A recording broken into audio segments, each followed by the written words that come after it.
चला तर मित्रांनो, आज आपण एक नवीन ब्लॉग घेऊन आलो आहे. तर तुम्ही हा ब्लॉग शेवटपर्यंत बघा. माझ्या चॅनलला लाईक अँड सबस्क्राईब करा. आज आम्ही एका शोधात जात आहोत. तुम्हाला वाटत असेल, अरे हे कुणाला शोधताय? तर आम्ही आज चक्क गजानन महाराजांना शोधत आहोत. भटकंती करत आहोत. बघा, आम्ही कुठेही भटकत आहोत. म्हणजे आम्हाला रस्ताच माहीत नाही आहे, की आम्हाला असं कळलं की ह्या ठिकाणी एक छोटंसं गजानन महाराजाचं मंदिर आहे. परंतु आम्ही खूप शोधले तरीही मंदिर काय सापडत नव्हते. शेवटी आम्ही या रस्त्यानं का होईना, त्या रस्त्यानं का होईना, जिकडे आम्हाला वाट दिसेल आम्ही तिकडे चालत गेलो आणि आम्हाला शेवटी गजानन महाराजांना आम्ही शोधून काढलं.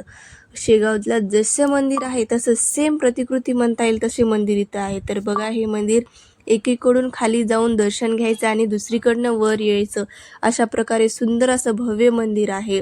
जसं वरी राम मंदिर, ते सगळं इथं सेम शेगावला जसं आहे तसं मंदिर इथे तयार होणार आहे. तर बघा, किती सुंदर भव्य अशी मूर्ती आहे.